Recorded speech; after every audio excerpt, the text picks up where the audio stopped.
Salut la famille, je m'appelle El Kabea. Si c'est ta première fois de s'abonner ou de me visiter sur ma chaîne ici, je te dis la bienvenue. On va un peu parler aujourd'hui d'un sujet.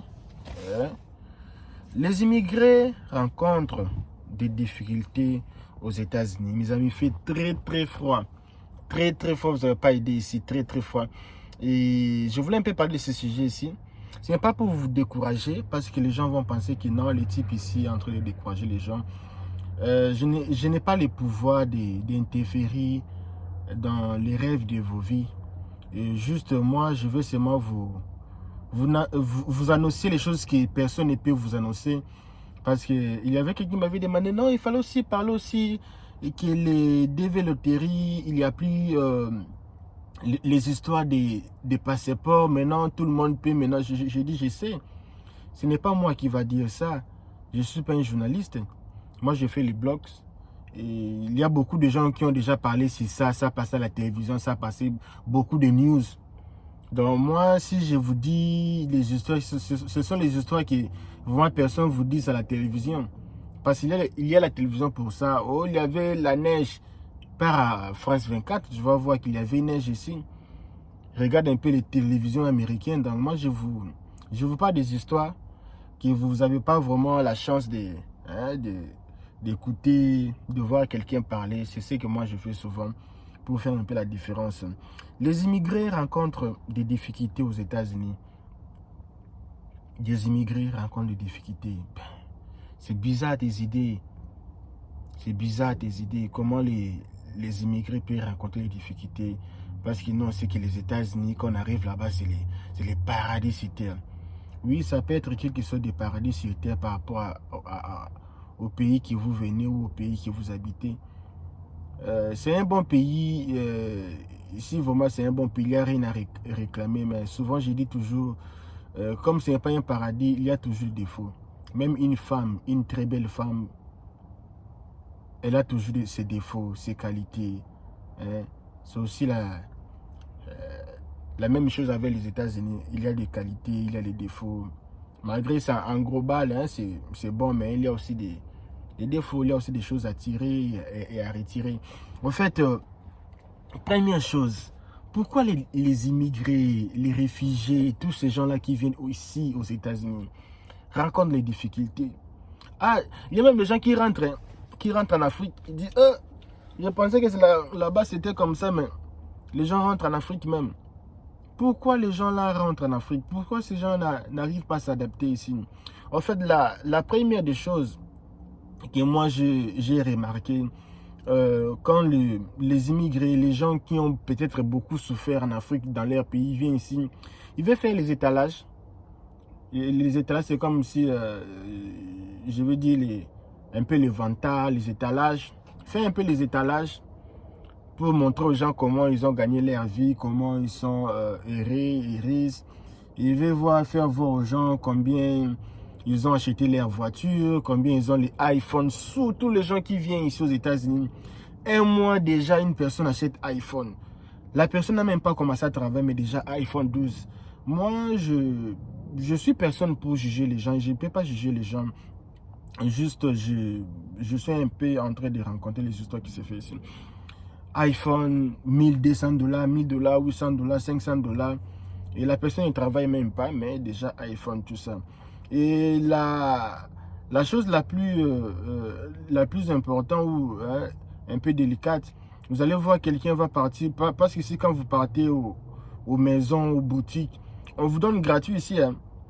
Pas gratuit, mais on vous dit, prenez, vous allez commencer à payer petit à petit. Vous partez comme ça. Donc quand une personne vient ici, dit, wow, iPhone, c'est la première fois de toucher iPhone 13. Il faut dire aussi, il y a aussi les gens en Afrique, ils n'ont jamais touché iPhone 13 hein, dans l'air, mais comme ça, il y en a aussi. Non parce qu'ils ne veulent pas, mais parce qu'ils n'ont pas eu l'opportunité pour toucher iPhone comme ça. Viens ici, les habits, les catchs, les baskets. Ils trouvent des... Il y a même ici, parce que moi je suis ici à Austin, il y a aussi quelque part là, si tu viens même des semaines aux États-Unis, tu pars là-bas, il y a beaucoup de voitures, des occasions, de très belles voitures. On te donne ça. tu donnes même 1 000 $, tu commences à payer petit à petit, jusqu'à ce que tu vas finir. Même si tu n'as pas même les cartes, une compte bancaire, même si tu n'as même pas un... Oh, je n'ai pas un compte en banque, je n'ai pas encore... Là, ce n'est pas un problème. Ce n'est pas un problème pour eux. Toi, c'est moi prendre la voiture et tu commences à payer un peu, un peu. Si tu es seulement africain, on te donne confiance, prends la voiture, tu payes un peu, un peu. Parce que tu fous avec leur voiture, ils savent là où ils peuvent t'attraper. C'est facile pour qu'ils t'attrapent. Il n'y a pas moyen que toi tu dis que je vais fouiller. Et ici aussi, quand tu fais les histoires pareilles, c'est compliqué pour toi. Alors, les gens viennent ici, oh, déjà, ils veulent déjà au début sustentar, hein? Ostentar, comme on dit en portugais. Ils veulent déjà faire les étalages, montrer aux gens qu'ils ont de l'argent. Ici, vraiment, aux États-Unis, c'est difficile pour faire les étalages parce que personne ne quitte personne. Personne n'est là pour personne. Parfois, même quand je... Parce que ces derniers jours, si je voulais un peu marcher, vous montrer un peu. Si je ne marche pas, c'est pas... Il fait vraiment très froid que je perds de marcher sur la rue. Froid, froid, froid. Même là, je suis là, je vais même me cacher un peu. Il fait très froid. Alors, au début, les gens viennent ici acheter beaucoup. Je vois même les gens ici, 2 mois, ils achètent une voiture, des iPhones. Ils commencent déjà à envoyer l'argent en Afrique. Ce n'est pas mauvais, c'est bien. Mais il faut savoir que chaque chose a son temps. Il y a beaucoup de gens qui pensent que quand ils vont venir aussi aux États-Unis, ils vont devenir des riches, des millionnaires. Ce n'est pas ça. Les choses ont beaucoup changé. Ce n'est pas que tu deviens aux États-Unis, tu deviens millionnaire, riche, tout ça. Il y a des choses que tu dois d'abord faire au commencement. Il y a un processus. Parce que je disais dans l'une de mes vidéos que auparavant, c'était une année, tu peux te stabiliser. Maintenant, là, c'est 2 ans ou 3 ans pour se stabiliser vraiment aux États-Unis. 2 ans, 3 ans pour avoir une stabilité. 2 ans, 3 ans. Il faut que tu passes une année, 2 ans, 3 ans pour avoir une stabilité. À part ça, c'est compliqué. C'est compliqué vraiment. Et autre chose aussi, un autre aspect est que les gens ici ne veulent pas travailler. Travail, comment j'ai vu travailler. Les gens n'aiment pas travailler le travail ouvert. Les gens ne veulent pas travailler le travail de... Comment je peux expliquer ça même? En fait, ici aux États-Unis, le travail qui fait gagner beaucoup d'argent, c'est la construction et le travail de ménage, hein, de laver de maison, nettoyage et construction. C'est le travail qui donne beaucoup d'argent ici. Les choses qui est dans la construction et des nettoyages de maisons, c'est là qui fait beaucoup gagner ici. D'autres gens viennent ici, moi je veux seulement travailler au bureau, seulement pour être là, bonichi, être là à l'aise, tout ça. Mais ils gagnent peut-être 13 $, 14 $ par heure, 15 $ par heure. Mais quelqu'un qui travaille dans la construction peut même gagner 20 $ par heure, 23 $, 25 $, ça dépend de l'expérience. Et vous allez voir quelqu'un qui travaille dans le nettoyage des maisons peut gagner dans le 18, 19, 20. Mais les gens, les nettoyages même, les gens gagnent beaucoup plus que même les restaurants, plus que même le bureau, plus que même là où les gens veulent travailler. Parce qu'il y a beaucoup de gens ici n'aiment pas faire le travail de force. Non, moi je ne suis pas venu ici, je ne veux pas faire le travail de force, tout ça. Je vais faire le travail un peu simple. Je vais être à l'aise, avoir le confort, être là dans mon bureau, tout ça. Ne pas faire ce travail-là. Et puis vous allez voir que après vous allez passer les difficultés. Ici c'est bon, sauf qu'ici il y a aussi le coût de vie qui est élevé. Et il faut aussi beaucoup travailler pour un peu maintenir ce coût de vie. Hein, parce qu'il y a beaucoup de dépenses, tout ça, de faire, les loyers. Parce qu'ici, les loyers ici, il faut... D'autres maisons, ils acceptent 2 mois. Hein, d'autres 3 mois. Si la maison est 1000 quelques, tu peux même payer même 2500 $ pour la garantie de la maison. D'autres aussi 3000 quelques $. Et quand tu viens ici, il faut déjà avoir plus de 3000 $ pour la maison. À part ça, il faut avoir d'autres choses. Donc, c'est pas vraiment tout facile. Quand je vous dis ça, c'est pas pour vous décourager, c'est pour... tu sais, quelqu'un qui part en guerre, qui était préparé, savent que l'ennemi travaille avec ses armes, travaille avec ces types de chars de combat. tu deviens plus en plus préparé vraiment. Mais quand tu viens ici, tu n'es pas préparé, tu ne sais pas comment ça se fait, comment les choses se font ici. Tu viens seulement ici, brrr, et puis le choc de réalité, tu vas voir, oh, ce n'est pas ce que je pensais. Et quand tu suis ma chaîne, et tu vas avoir plus des idées comment les États-Unis et tu vas vraiment te préparer psychologiquement, spirituellement, financièrement. Tu seras vraiment prêt pour affronter n'importe quel problème. Alors, c'est un peu ça, les amis. C'est un peu ça. Et il y a aussi les choses quand les gens viennent ici, surtout ce que je dis pour les achats. Les gens achètent les histoires qu'ils n'ont même pas besoin. Tu vas voir quelqu'un qui part acheter, moi souvent je vois, quelqu'un qui part acheter les savons pour se laver. Il achète beaucoup de savons, même ce qu'il a déjà acheté, il achète encore. Tu vois quelqu'un qui part acheter les jus, il achète les jus, beaucoup de jus, mais il n'y a pas le coca, il n'y a pas le sucré. Et je veux dire ceci, quand vous achetez une chose, il faut acheter une chose et acheter d'autres choses. Ce n'est pas tu achètes seulement les souliers, il n'y a pas les pantalons, il n'y a pas les vestes. Il faut un peu équilibrer. Tu achètes des souliers, des pantalons, des chemises, équilibrer un peu les histoires pour que tu ne puisses pas passer les difficultés ici. Beaucoup des immigrés passent les difficultés financièrement et d'autres aussi que je veux aussi dire. Il y a les gens ici aux États-Unis, ici à Austin, depuis qu'ils sont venus ici, ils n'ont même pas parti visiter Dallas. Ils ne savent pas qu'est-ce que signifie New York. Ils n'ont jamais été à la plage. Ils n'ont jamais été partis regarder les cinémas. Ils ne sont jamais partis même aller se distraire quelque part. Et il y avait un ami que j'avais payé la fois passée. On part même au cinéma. Il m'a dit, je n'ai pas d'argent. C'est-à-dire qu'il y a les gens ici qui travaillent jour et nuit seulement pour rassembler l'argent pour envoyer en Afrique, pour avoir beaucoup de biens en Afrique. Ils travaillent ici beaucoup pour envoyer de l'argent pour qu'ils achètent une maison, des parcelles, des voitures, pour un peu garder là-bas. Et tu vas voir que la personne ici est en train de passer un peu les difficultés ici. La personne n'a même pas l'argent pour aller même se distraire, pour aller même se calmer un peu la tête, pour aller même manger. Il y a même des gens qui ne mangent même pas bien ici aux États-Unis. Parce que tout l'argent qu'il prend, il faut envoyer à la famille. Il faut envoyer, non, il y avait la tante là qui avait besoin de l'argent, il envoie.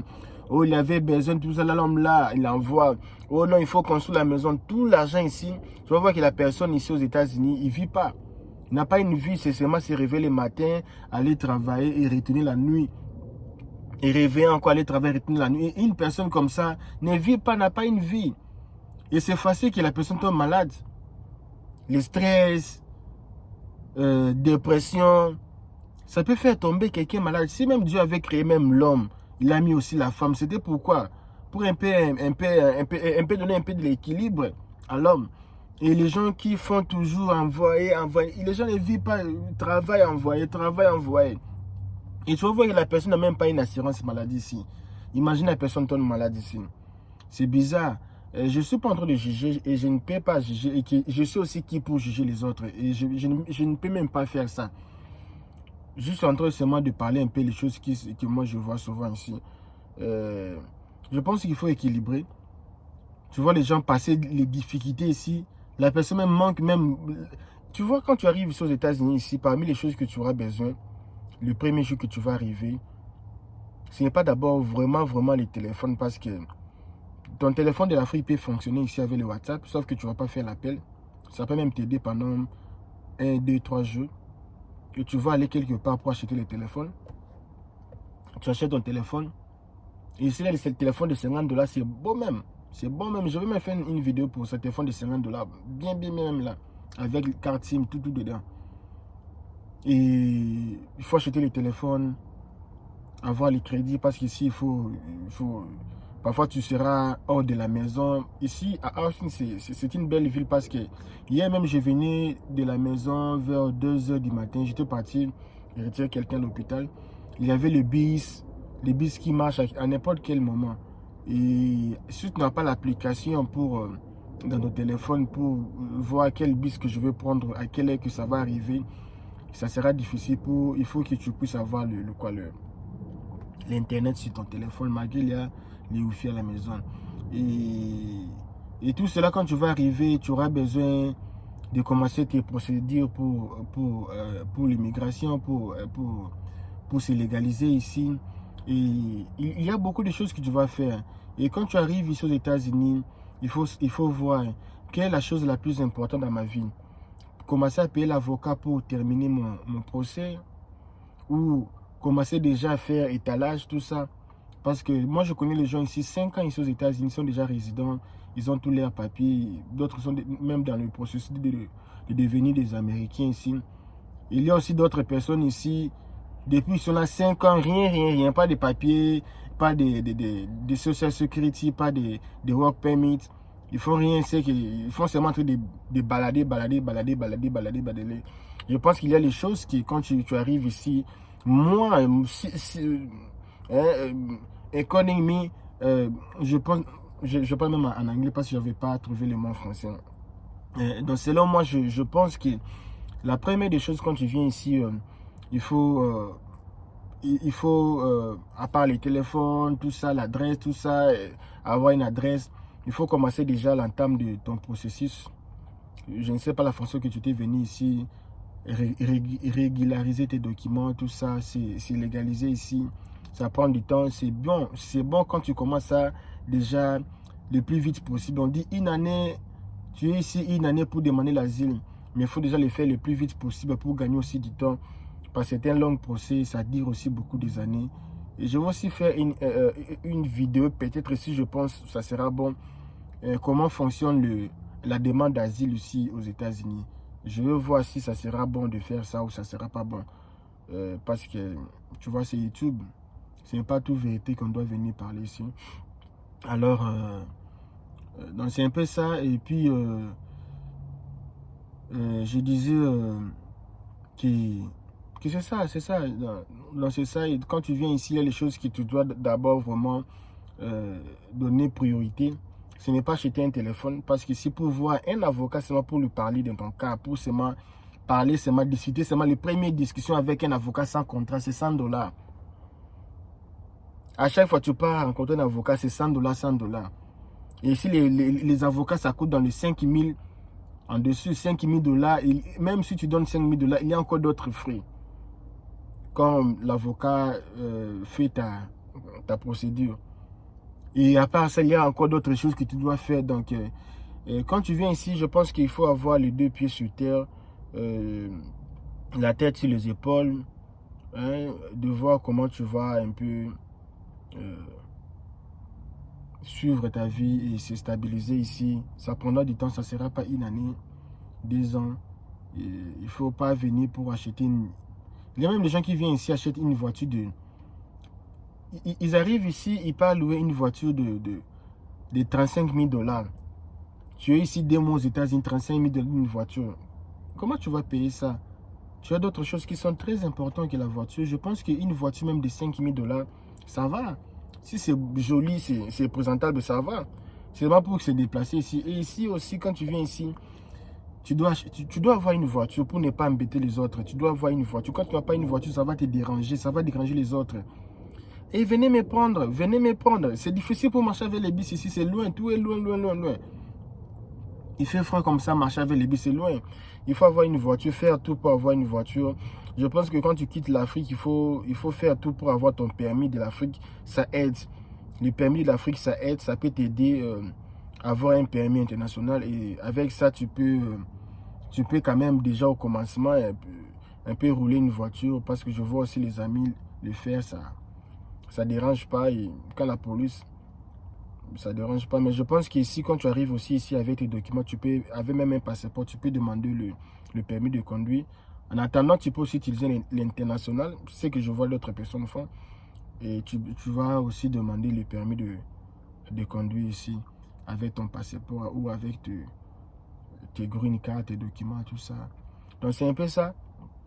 C'est un peu ça les amis, c'est un peu ça. Et si tu as aimé ma vidéo, partage avec tes amis, partage avec les gens que tu aimes beaucoup. Si tu connais quelqu'un qui va voyager, partage avec lui cette vidéo. Donc c'est un peu ça. Donc quand tu arrives ici, si tu ne maîtrises pas les histoires, tu auras vraiment beaucoup de difficultés. Si tu penses que tu as beaucoup d'idées, tu as d'autres idées, tu veux compléter sur cette vidéo, tu peux me contacter. Tu dis, oh non, est-ce qu'on peut faire une émission spéciale au téléphone? Et moi, je suis ici aux États-Unis, je vais encore donner beaucoup des arguments, des choses que je vois ici qui fait que les immigrés rencontrent des difficultés aux États-Unis. Essaie un peu de m'appeler, de m'envoyer un message, un commentaire pour me dire, ah, on peut faire une émission ensemble avec toi. J'ai encore beaucoup d'arguments de ce que tu avais dit. Donc, c'est un peu ça, la famille. Abonnez-vous sur ma page Facebook. Suivez-moi sur Instagram. C'est un peu ça. On se revoit à la prochaine.